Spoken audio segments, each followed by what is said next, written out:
Dinikahi Duda Galak. Bab 62. Penulis Neng Neng.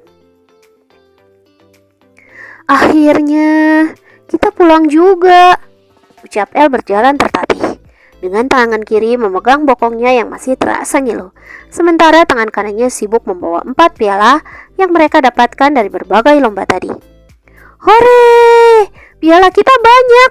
Aksa berjingkrak sambil melakukan tos dengan kakaknya. Tidak ada raut wajah lelah dari wajah anak-anak. Mereka sangat menyukai acara hari ini. Meskipun tubuh mereka sudah kumal dan baju yang mereka gunakan sudah sangat kotor. Kalian anak-anak, kenapa seperti tidak ada kata lelah? El mendesah sambil berjalan terpincang. Sakit di bokongnya semakin terasa kala dia berjalan. Sementara AA hanya menjadi pendengar setia, berjalan di samping mereka. Ed!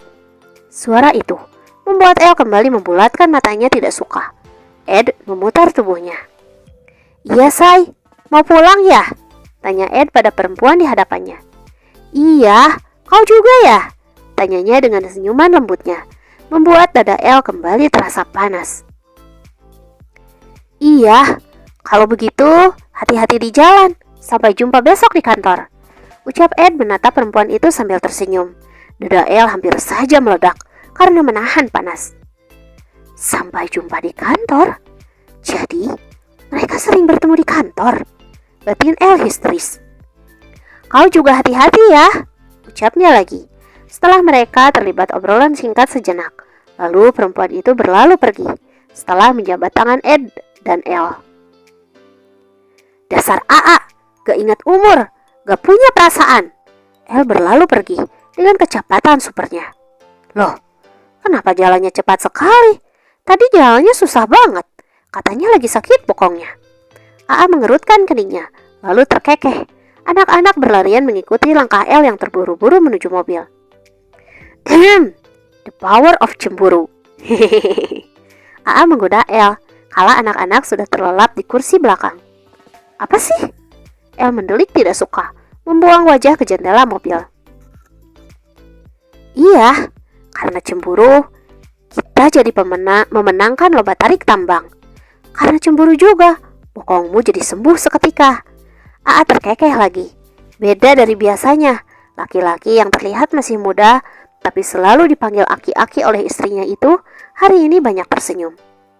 Siapa yang cemburu? El masih membuang muka. Kau, ucap AA singkat, fokusnya masih pada kemudi. Aku tidak cemburu. El menggeleng. Begitu ya? AA masih menahan senyumnya. Hening. Dia pacarmu ya? Kenapa kau tega mengkhianatiku? Mata El mulai berkaca-kaca setelah beberapa saat mereka terdiam. Siapa yang mengkhianatimu? AA masih fokus mengemudi. Tadi, kau memanggil perempuan itu Say. Itu pendeknya dari sayang kan? Bahkan kau tidak pernah memanggilku sayang. Air mata El sudah turun. Entah kenapa dia menjadi cengeng hari ini. Hatinya terasa teriris kala mendengar AA memanggil nama perempuan lain dengan sebutan seromantis itu. Jadi, kau mau aku panggil sayang? Tanya AA. Tangannya membekap mulutnya, menahan tawa. Tidak, El menggeleng kuat. Dia hanya sahabatku sejak lama. Kami telah melakukan banyak kerjasama di perusahaan. Dia juga memiliki saham di salah satu perusahaanku. Ya, walau hanya sedikit sih, jelas Ed, panjang lebar, demi meyakinkan istrinya. Bohong! El menggeleng tidak percaya. Baiklah sayang, dengarkan aku. Aku tidak pernah memanggil nama perempuan lain dengan sebutan sayang, ucap AA yakin. Lalu tadi? El menatap AA lekat. Karena namanya memang Sayyidah.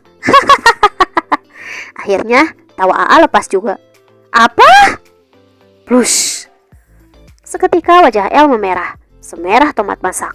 Tangannya segera menutup wajahnya menahan malu. Sementara AA terus terbahak. Aku suka jika kau cemburu. Itu artinya kau mencintaiku bukan? Tanya AA mengintimidasi. Hup.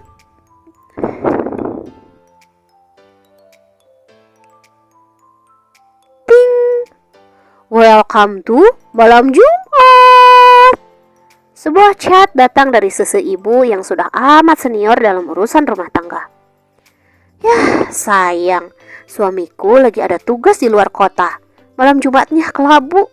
Pesan langsung dibales oleh sesama senior. Suamiku ada, tapi tidurnya munggungin. Emot marah. Apalah daya, kalau sudah tua ya beginilah. Emot ngakak. Makanya beli obat kuat daganganku dong. Ahli jualan, dalam situasi apapun selalu saja sempat-sempatnya dagang. Apa sih? Ada apa sih? Kenapa dengan malam Jumat? Pengantin baru yang belum pernah dijamah membalas chat dengan sok polos, membuat para emak-emak senior menertawakan kehadirannya. Nyonya El, Tuan Ednya kemana? Tidak sedang keluar kota kan? Tidak loyo kan? Tidurnya ngadep wajah kamu kan? Atau perlu saya paketkan obat kuat jualan saya? Masih aja sempat dagang. Kenapa sih dengan malam Jumat? Malam apapun kan sama saja. El memutar kedua bola matanya. Alih-alih membalas pesannya, El malah scroll ponselnya, hanya menyimak. Ting! Kalau saya lagi malas banget ngelayanin suami, lagi nggak mood. Balasan dari ibu yang tiba-tiba muncul setelah chat di grup sudah ramai. Entah ada apa dengan mereka. Jika membahas tentang malam Jumat, ibu ini terlihat sangat bersemangat. Jangan malas, dosa. Nah, sekarang ibu ustazahnya yang keluar. Melayani suami itu dapat pahala, jadi jangan malas. Kalau lagi gak mood, beli dong obat jualan saya biar jadi semangat lagi. Dasar tukang dagang, apapun situasinya masih aja sempat-sempatnya jualan. Kalau misalnya kita gak mau melayani suami, emang dosa ya? Jadi merasa bersalah banget sama AA yang akhir-akhir ini minta jatah malam pertamanya. Tapi aku selalu menolak karena belum yakin. Aku pasti dosa banget ini. El masih berjalan mondar-mandir. Ting! Menatap ponselnya yang sudah kelap-kelip. El segera membuka ponselnya kembali. Tahu gak? Kalau kita gak mau layanin suami, emangnya pada mau suaminya pada jajan di luar? Ustazah masih memberikan ceramah gratisnya, mencoba mengingatkan ibu durhaka yang masih pada ngeyel mau menghindari suaminya. Hah? Jajan? Maksudnya apaan ya? Maksudnya AA selingkuh gitu? Awas saja kalau berani. Seketika El mengeratkan giginya. Tapi jelas banyak kemungkinan untuk AA bisa selingkuh dari aku. Secara dia kan kaya raya. Mikir apa aku ini? El berdecak sambil memukul pelan kepalanya, mencoba menghalau segala pikiran buruknya. Kriet, pintu dibuka, membuat El yang tengah bicara sendiri sedikit terlonjak kaget. Lagi apa? AA datang sambil melemparkan tubuhnya di atas kasur, merasa lelah karena seharian telah bertempur melawan kerasnya dunia kerja. Lagi chattingan? Jawab El sambil meraih jas yang sempat dilempar AA di ujung ranjang. Sama ibu-ibu gengmu lagi? Tanya AA sambil memejamkan matanya, merasakan nyamannya kasur empuk yang sedang ditidurinya. Iya, pikiran El masih traveling dengan percakapannya tadi di chat grup. Kenapa dengan wajahmu? AA membuka matanya, menilik wajah El dengan sedikit pucat. Tidak apa-apa, El menggeleng, menyembunyikan kecemasannya. Aku mandi dulu. AA beranjak menuju kamar mandi. El menatap punggung AA dengan tubuh gemetar. Dia amat takut berdekatan dengan AA. Bayangan malam pertama yang mengerikan sudah terekam jelas di otaknya. Dari mana El tahu jika malam pertama akan mengerikan dan menyakitkan? Tentu saja dari mesin pencarian yang ada di ponsel pintarnya. Semenjak AA rajin meminta jatahnya, diam-diam El mencari tahu seperti apa bayangan malam pertama. Meskipun hal seperti itu bukanlah hal tabu baginya, namun tetap saja El masih ragu dan terus kepikiran. Jangan lupa, siapkan dirimu, ucap AA sebelum menutup pintu kamar mandi. Seketika El mengerjap. Maksudnya, siapkan diri?